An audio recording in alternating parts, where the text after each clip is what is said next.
Tonight, St. Mary Church of Christ, Disciples of Christ, in Bailey, North Carolina, celebrates Bishop E. L. Uzzell, pastor of St. Mary Church of Christ from 1957 to 1999.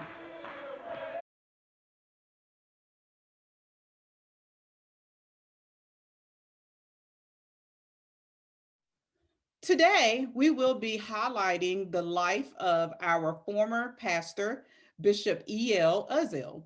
And today I have with me someone who knew him very well. And he's going to give us some insight on Bishop E.L. Uzzell. Bishop Hood, thank you for joining me today. Tell us how you knew Bishop Uzzell. Thank you, Lisa, for having me on today, and glad to be able to give a little bit of history of Bishop Uzzell. Bishop Uzzell was my grandmother's brother. There was three children. He was the oldest. Then my aunt May Beatrice and my grandmother. Uh, there was three children, and like I say, I've known him all of my life.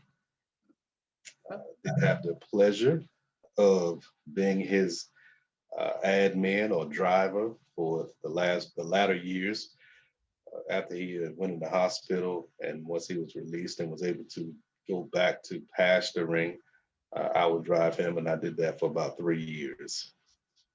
Okay, wonderful. And so I know he was the pastor at St. Mary, but he was also the pastor of another church in LaGrange. Is that correct? That's correct. He pastored the St. James Church in LaGrange for I think it was 56 years. Then I think he was there at St. Mary for 39 and Moses Chapel for 36. So it could be vice versa. But nonetheless, he spent a lot of time at all three churches. But I Okay. think his longest tenure was at St. James. Okay. Great.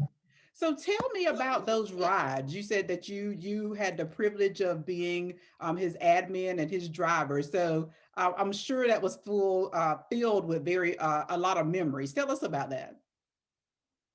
Well, Bishop Uzzell was a man, he was soft spoken, of course, and he would typically listen. And when it was time to speak, he would speak. And after he got sick, I was able to spend a lot of time with him in the hospital while he was there. And then, like I said, also driving for him. Uh, Sadly to say, our rides was a lot real quiet. He did say a whole lot, and I didn't say a whole lot, but that's just him. The one thing about him, and I called him Uncle Bud, uh, he was just a man of wisdom. And when you asked him a question, he was going to give you an answer, or at least give you the best answer that he could. He was one, he didn't do a whole lot of talking about people. He certainly didn't talk about a preacher. He wouldn't talk about a church. He always looked at the best or looked for the best in people. And he was just one of them. If he could give you or steer you in the right direction or give you advice, he would. And that was just his nature. I mean, he did that, and it was not just in the church, but it was also for the family because as the patriarch of the family, both of his sisters came to him, and then of course my grandmother, her and her children spent time in his house, so they all kind of grew up together. So my father and his siblings, he kind of helped to raise. And one of the lessons my father always taught me is that once he came into ministry, is that he and his uncle would be sitting at the table eating breakfast, and he would never say anything to him until he got to church. And then when he got to church, he would see on the program that he was on to preach. But he said his uncle never told him because he said if the Lord called you to preach, that you should always have a word and always be ready. So that was one of the lessons that I always think about my dad telling me about him. Okay. And so that lesson that he taught your dad, is that something that you've taken into your ministry also? Absolutely. My dad did the same to me. He would never tell me when it was my time. He just made sure I was always ready. And likewise, I tried to do that with those who are working alongside with me. My wife, whenever we're riding together, I see her face down in her phone or whatever she's studying from because she never know. I'm one of them that we kind of been passing that along. If you're called to be a minister, called to be a leader, you have to always be ready. Wow, that's a great lesson to learn. What other things would you say that I know you said he was quiet and he didn't say a lot, but I'm pretty sure when he did say something, you listened. What were some more things that you took from your time with him? The biggest thing I took from him was to love the church. He loved the church. He gave his life for the church. Uh, I think that having that type of zeal for the church, and and I drove with him or for him to the various churches, and every church was different. The members was different. The people were different, but he treated everybody the same because he understood that these were not his people; they were the Lord's people. So he tried to treat everybody right, even though sometimes people didn't do him right. On one occasion, I won't call a name, but it was at a time when he had just come out of the hospital, and it appeared as if some of a younger minister was trying to usurp authority and trying to push him out. And everybody knew it, and I could hear conversations being said with him about the individual, but he never would say anything bad about that minister. He really wouldn't even acknowledge the fact that that may have been going on. It was just his mindset. It was just his character and demeanor to just do the best that he could, regardless. And uh, and I remember that very vividly. But he never acknowledged it on the way home. He never said anything. He never mentioned it. So for a young person, I'm ready. You let me know how you want to handle this. And he was never that type. He just simply took it all with a grain of salt and kept moving. Okay, wow, that is a really good lesson to learn because, like you said, regardless, as a young person and any age, you are ready to. That was your uncle. You really wanted Yes, to support him and just take yes, care of that situation. Yeah. yes. Okay. Very good. What is something that you can think of that maybe members at St. Mary wouldn't know about him? Of course, I'm pretty sure we saw. I remember him. I was very young when he was there, but I remember, him at the end of his sermons, he would always have that, that rant at the end. I guess you could call that. And so, Lily of the valley, hearing right in the corner stuff. right, exactly, Yes. exactly. So can you share something that maybe something that we as members may not have known about him? Well, I think maybe the first thing is that when he was in school, he was a great basketball player. He played basketball for Frank, I'm not sure what you call it now, Frank Colored School, I guess. Pictures of him as a young man, and he and my other uncle, my grandfather's brother, they played basketball together. Got one picture of them in their basketball uniform. And of course, he came into the ministry at the age of 18. Started preaching at the age of 18. And once he finished school there at Hillsborough Disciple Institute, or I think it was Christian Institute at the time, he was ordained in 1942. He was ordained in 1942. Shortly after ordination, he began to work. He was the assistant secretary for about 10 years of the assembly under Elder J.D. Can't think of his last name now. But anyway, it'll come to me in a minute. He was assistant secretary, and then later he became the secretary of the assembly. And then somewhere around 1965, he became the vice bishop. And then, of course, in 66, he became the presiding bishop and Hmm. served in that office for about 8 years and then moved on to the general level. So he gave his life serving the Church of Christ, the disciples of Christ. And he is the one and the only bishop as of right now in the history of this church that served as both presiding bishop of the district assembly and the general assembly. Okay. Well, that's really that's I mean to hear that just brings pride because that used to be my pastor. So that is wonderful. That's very good information to hear. So I don't know a lot about his personal life. Did he I know he was married, but did he have children also? Yes, he was Okay. married to Catherine Artis Uzzell. Belford Allen is the only boy. And Bill is just like his daddy. Bill take care of his sisters, kind of like Uncle Bud did for his sisters. Host of grandchildren, great grandchildren, beautiful family. Matter of fact, one of his grandsons, his birthday is today, as a matter of fact. Okay, that's wonderful. But I guess this, we can celebrate that with him today, knowing that we're talking about his grand. Did you say his Grandfather. grandson? Yes. Yes, Grandson. wonderful. Yes. Okay, great. So I've just asked you some general questions today. Is there anything else that you would like to share about Bishop Uzzell today? Well, Bishop Uzzell, again, I was about 20 years old before I finally knew his real name. Okay. I think we were sitting on a porch on a Saturday, all of us out there, kids running in the yard and so forth. And his wife, we called her Aunt Reen. She called his name when she called him you. And I'm looking around. She's like, you? And I'm looking around. Who is you? And finally I asked her. I said, Hey, Reen, who you calling? I'm calling you, Lissy. I'm like, well, who is you, Lissy? Because all we ever called him was Uncle Bud. Uh-huh. So that's when I learned his real name, Ulysses. And he never had a middle name. So some people think that his middle name started with an L, but he didn't have a middle name. So that's why he just took EL from Ulysses. But yeah, I'm so glad you said that because I remember as a child looking at the program every Sunday, just trying to figure out what that E and that L stand for. So thank you. No, yes, so the E and the L were just all together for in right. Ulysses. Ulysses. We'll Okay. probably say Ulysses, but they pronounce it Ulysses. Oh, wonderful. That. Thank you. Thank you for sharing that. Yeah, EU. He spell it EU. Okay. LLISSIE. Okay. Wonderful. Well, I thank you for this opportunity to talk about again one of our pastors as well as bishops for the Goldsboro Raleigh District Assembly. And I thank you for your time this afternoon. And we really appreciate you shedding some insight and giving us some information about Reverend Uzzell. Not a problem. Thank you so much for having me.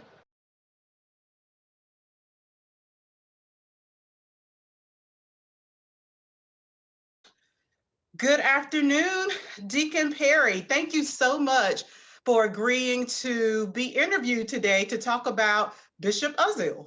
Thank you. So we are going to just start off now by you telling us about how you know Bishop Uzzell and your relationship with him. Bishop Uzzell was one of the greatest men I ever met in my life. He was so wonderful. He was so cool. And he was a person you could talk to. And he understood you, and you understood him. And he was at church, he would said, Deacon, so I'm going to Lake Rain, and if y'all need me, call me. So y'all know what to do. So y'all know how to handle things. And if you need me, call me, and I'll return. I said, okay. So that's the kind of person he was. And at church, when all women day, he'd come out and sit down beside me and say, Dick, I'm going to sit down and start talking to you today. I said, fine with me. So him and I had a wonderful relationship. I mean, none like you ever known person in your life. And he would tell me things. He would say, Dick, don't only read the Bible, read anything to help you to get through life. And I said, thank you, sir, you know. And he was one of the greatest men, I have to say, God put on earth. And in Goldsboro, Deacon Leon Stevenson, going on now, he said, Bishop Uzzell was one of the finest men ever been in Goldsboro. Bishop down here in Goldsboro. He said, no, he said, he the finest one ever been down here. He said, nothing like him. That he was something else. And I agree with that. Because when step ahead of time now, because when he passed away, I cried about 2 or 3 months because what he told me and what he taught me and how he carried himself. And he was such a wonderful person. You had to love him. You had to love him. And when he go to Goldsboro, wherever, he always recognized you. He always done the thing that he had to do to let you know that he was there for you. And Bishop Uzzell, at that time, Deacon Eaton myself would go down to Faison, a Lake Rain, the church to visit him. Cause on that back in them days, St. Mary only had one Sunday a month, third Sunday. Then he had Lake Rain, then he had Faison. So he was a most wonderful person I ever met. And he would just talk, he would go on and say things to you that help you guide you through their life to be wonderful and be nice. And some Sunday he said, Dickens, come down to Lake Rain Sunday and spend Sunday with me. I said, okay. And I go down there and so one Sunday he had a brushing and I was talking to and I told him, I said, Uzzell, I said, if he tell you Sunday morning, December the 25th, let's go pick some blueberries. I said, ask no question, get your bucket. Because he knew where some was at. Mm-hmm. That's the kind of guy he was. He talked straight stuff to you. Mm-hmm. And he didn't beat around the bush about, different things that didn't make sense because he knew who he was. Mm-hmm. And I miss him today, I miss him. And I have a thumb right here I want to show you that I made.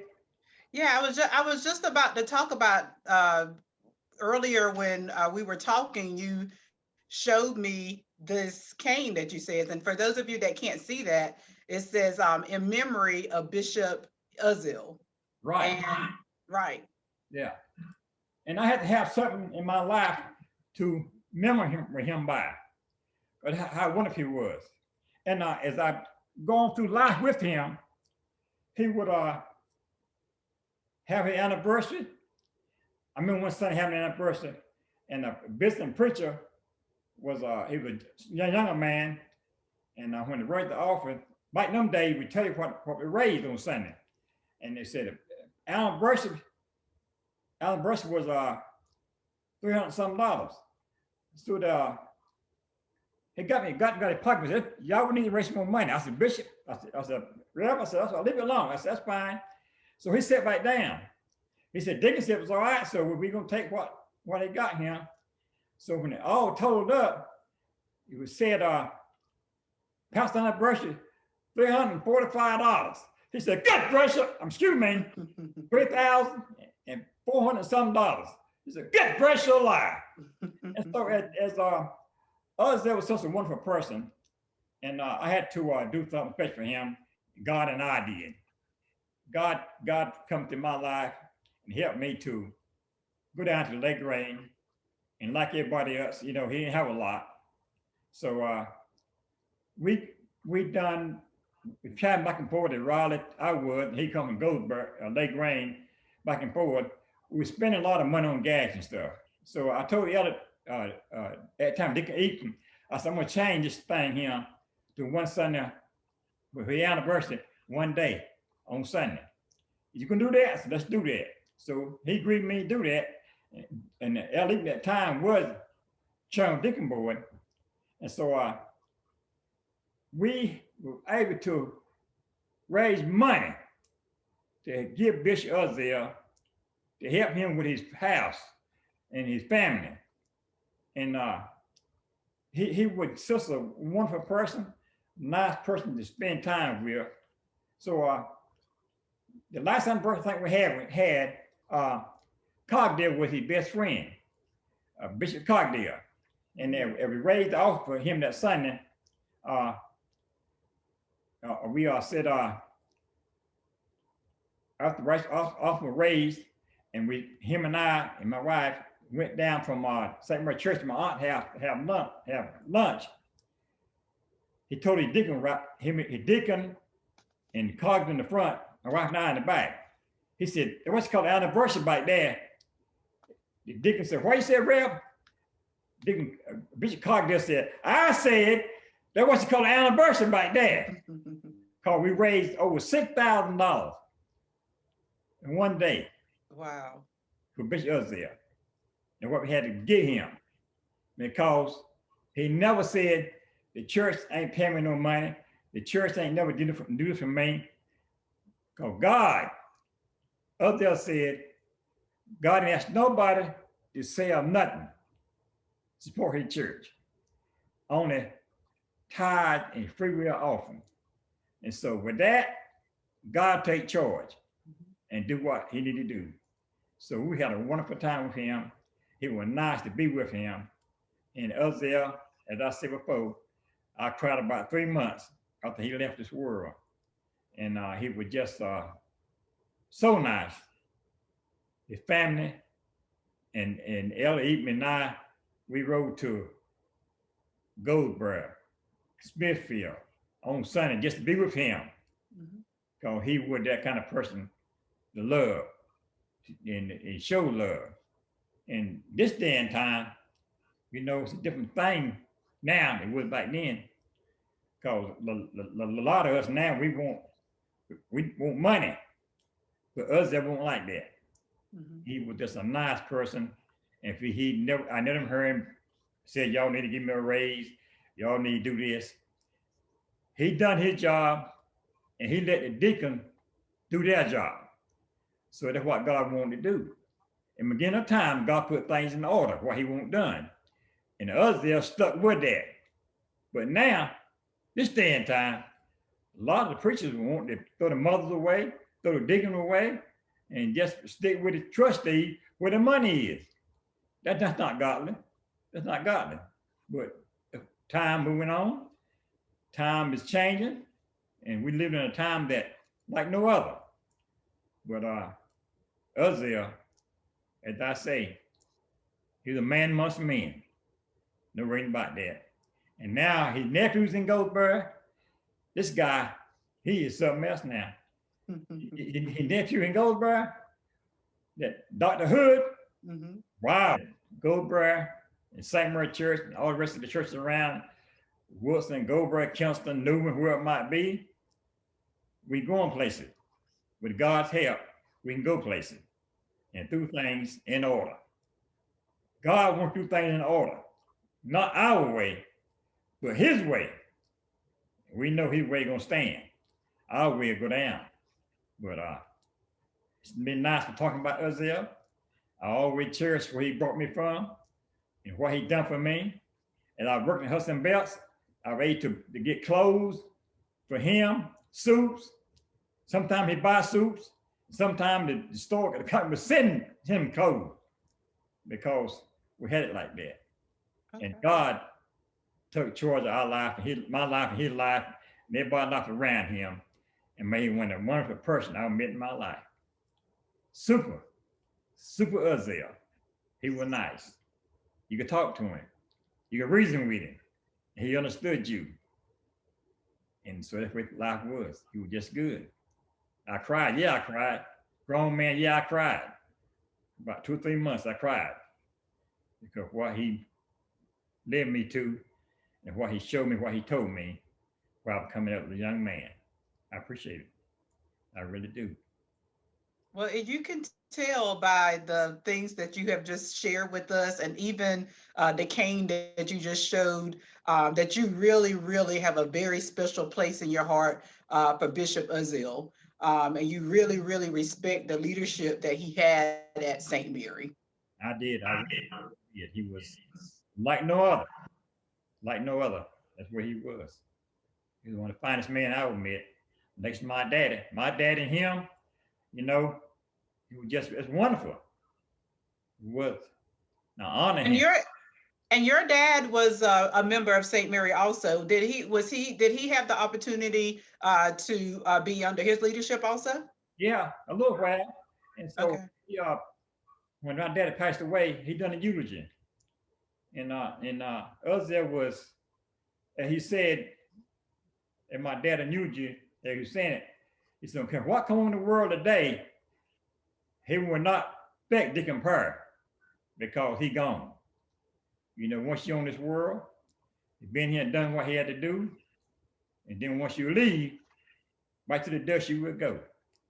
So Uzzell, he was just nice how he put it. A wonderful time we had.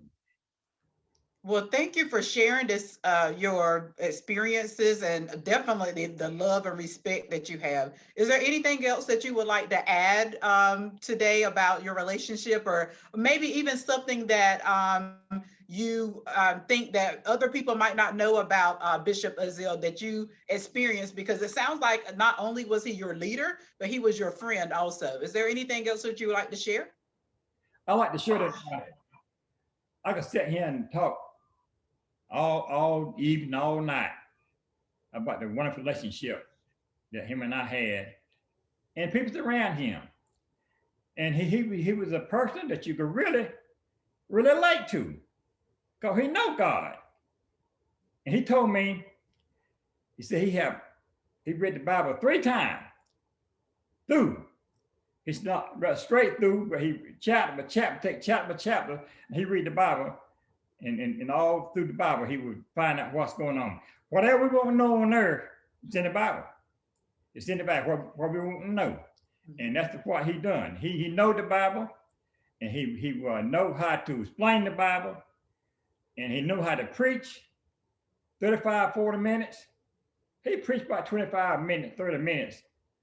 And he said, get on the board because he won't be here long. So that's the kind of guy he was. And I appreciate it. He was just wonderful. So I know that a lot of us missed him around St. Mary Church who were at the time. But he was a guy that, like no other, he was someone special. Okay. To me. He was special to everybody. You know, about one, okay, where you go, you're gonna find someone, you know, might have a little, didn't care for you that much, but maybe 1 or 2 around there. But he know who did and who didn't, who would understand what he was trying to put the church through. And the church was doing a wonderful thing at that time. And another thing special. We bought land. He knew how to put things in order, to do things. We bought land, not to sell chicken, fried chicken, hog, pig, sauces, barbecue, nothing like that. He knew how to get the people in order to let's do it God's way, special way. And that's what he done. Okay. Wow. Well, again, thank you so very much. This has been a treat to hear your perspective, and just to again honor this great man, like you said, this man who you felt was a great leader, a great friend, and just someone that really made a good mark at St. Mary Church and on the earth. So again, thank you so much for your time. We really appreciate it, Deacon Perry. You brought the welcome. I can do something to speak about Uzzell. I'm the man. Thank you. Okay. Thank you so much. Yes, ma'am. You're welcome.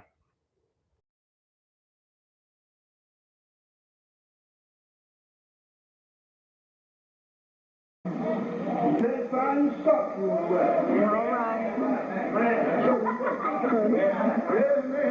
Yeah. I know I put them there. Those devils are loose. To get you upset. So when you get to church, you won't feel nothing. All right. But this is the right place to go. Amen. When the devil is trying to hold you back. All right.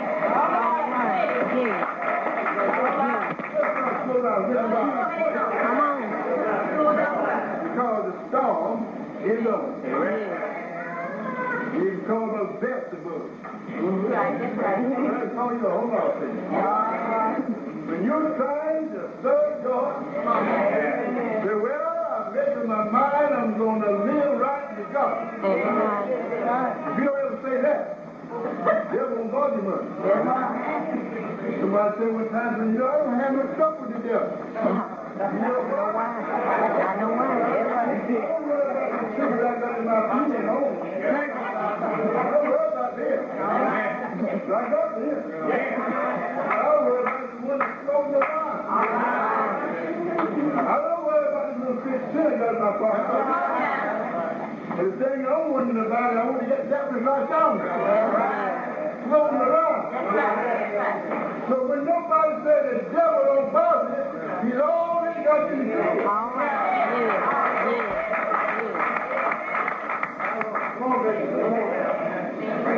Don't worry about it, man. That needle gets on heat. Yeah. But I don't worry about it. That thing I done. Yeah. Amen. Well, Lord, leave that alone. Jesus' mother and brother, Apostle and sister came to see him, hoping to maybe take him back home with him. When Jesus was told that they were outside seeking him, he said, behold, my mother and my brother, for whomsoever shall do the will of God, the same is my brother, and my sister, and my mother. That's Mark 3:34. They're the one that's my sister and brother, the one that treats me right, the one that serves God. I don't care if it's your blood, sin, brother, or sister. If they're not right, they're not your sister and brother. My mother, be right. Love one another. As I have loved you. And God is love. Oh,